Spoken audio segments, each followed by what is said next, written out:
Hello दोस्तों, स्वागत है आप सभी का कहानी अध्यात्मिक के एक और कहानी में। आज मैं दुर्वासा ऋषि की कहानी आप लोगों को सुना रहा हूँ। एक बार ऋषि दुर्वासा पृथ्वी पर भ्रमण कर रहे थे। यात्रा के दौरान वे एक गांव में पहुँचे। वहाँ उनकी भेंट एक गरीब बालक से हुई जो अत्यंत विनम्र और धार्मिक स्वभाव का था। उस बालक ने अपने पास मौजूद एक सुगंधित पुष्पमाला ऋषि दुर्वासा को आदरपूर्वक भेंट की। यह माला साधारण नहीं थी, बल्कि उसमें दिव्य गुण थे। ऋषि दुर्वासा बालक के विनम्र स्वभाव और श्रद्धा से अत्यंत प्रसन्न हुए। उन्होंने उसे आशीर्वाद दिया और कहा, यह माला अत्यंत शुभ है, इसे मैं किसी योग्य व्यक्ति को ही दूंगा।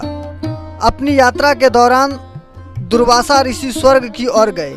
वहाँ उनकी भेंट देवराज इंद्र से हुई, जो ऐरावत हाथी पर सवार होकर गर्व से घूम रहे थे।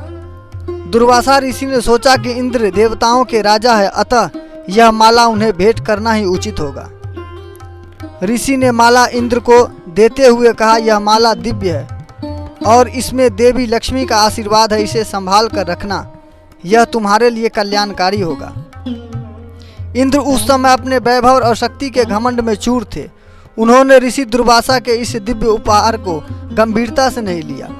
उन्होंने माला को अपने हाथ में ऐरावत के गले में डाल दिया। ऐरावत ने माला को अपनी सूंड से उतारकर जमीन पर फेंक दिया और उसे कुचल दिया।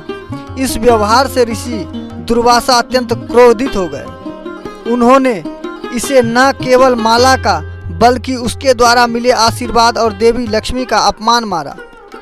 क्रोध में भरे दुर्वासा ऋषि ने इंद्र को श्राप दिया, हे इंद्र, तुम्हारे अहंकार और असमान के कारण देवी लक्ष्मी तुम्हारा साथ छोड़ देगी। तुम अपने ऐश्वर्य, शक्ति और वैभव से वंचित हो जाओगे। स्वर्ग असुरों के अधीन हो जाएगा। ऋषि दुर्वासा के श्राप का प्रभाव तुरंत हुआ। देवी लक्ष्मी स्वर्ग से चली गई और स्वर्ग का वैभव समाप्त हो गया। देवता अपनी शक्तियां खो बैठे और असुरों ने उस स्वर्ग पर अधिकार कर लिया। इंद्र और अन्य देवताओं को स्वर्ग छोड़कर भटकना पड़ा। घबराए हुए इंद्र और देवता भगवान विष्णु के पास गए और उनसे सहायता मांगी। भगवान विष्णु ने समझाया कि यह सब उसके घमंड का परिणाम है। देवी लक्ष्मी को पुनः प्रसन्न करने और वैभव वापस पाने के लिए समुद्र मंथन करना होगा। देवताओं और असुरों ने मिलकर समुद्र मंथन किया। मंथन से अनेक रत्न प्रकट हुए, जिसमें देवी लक्ष्मी भी थी।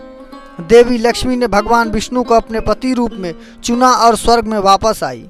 इसके बाद स्वर्ग का वैभव लौट आया और असुरों